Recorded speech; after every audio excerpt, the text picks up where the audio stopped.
Hey guys, it's the Doc, and here's our next installment of the hashtag Ask Dr. Mudgil series of posts, and this one comes in from Reddit. Comes in with a picture, which we will show you, and the question is, rash around eyes for almost 3 weeks. Thoughts? And here's a pic, and it's basically have a red scaly rash around both eyes. Well, as I always say, your best bet is get in to see a local board-certified dermatologist who can evaluate you in the flesh and examine you and let you know what the appropriate course of action is. Obviously, if you're in the New York City area, come see the doc. I'll be happy to help you. But if you're not, I'm sure you can find a wonderful board-certified dermatologist wherever it is that you live who can help you. Now, with that, I will say that most likely what I think you have, based on these pictures alone, is something called allergic contact dermatitis. So generally when there's an acute rash around the eyes, it just popped up and it's kind of just festering for weeks on end, it's usually an exposure to some exogenous allergen.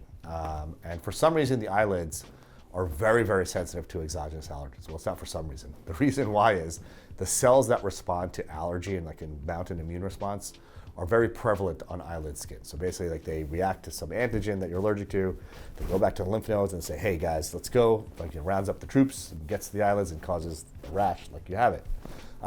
Getting rid of your rash, if it is allergic contact dermatitis, is actually like a pretty easy thing.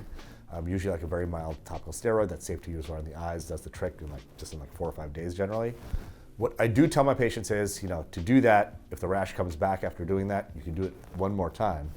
But if the rash comes back a third time, then what we do is something called allergy patch testing to try to see what it is you're potentially allergic to. And once we elucidate what that allergen is, we teach you how to avoid it. So like I said, if you're in the New York City area, come see the doc. We can walk you through all of this. If you're not, you can see, pretty much every dermatologist does this sort of thing. I'm sure you can find someone who can help you. I hope that answers your question. Let's get it.